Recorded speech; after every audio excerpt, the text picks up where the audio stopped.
সবসময় আপনাদের সামনে হাজির হই বিভিন্ন যৌন স্বাস্থ্য শিক্ষামূলক বিষয় নিয়ে।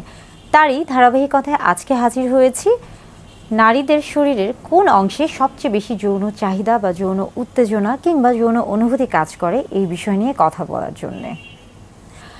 প্রথমে বলে থাকি যে একটি সুস্থ যৌন জীবনের জন্য নারী পুরুষ উভয়ের ক্ষেত্রে কিন্তু জানতে হবে যে তার শরীরের কোন অংশে সবচেয়ে বেশি যৌন অনুভূতি কাজ করে বা উত্তেজনা কাজ করে বা যৌন আবেগ কাজ করে। কেননা অর্গাজম অর্থাৎ সবচেয়ে বেশি যৌন তৃপ্তির জন্য কিংবা অর্গাজমের জন্য আসলে এই বিষয়টি জানা অত্যন্ত গুরুত্বপূর্ণ।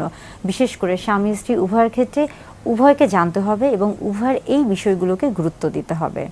আজকে কথা বলবো নারীদের কোন অংশে সবচেয়ে বেশি যৌন অনুভূতি বা যৌন তৃপ্তি রয়েছে বা কোন অংশগুলো সবচেয়ে বেশি স্পর্শকাতর। আমরা জানি যে যে অংশগুলি সবচেয়ে বেশি স্পর্শকাতর হয়ে থাকে সেই অংশগুলো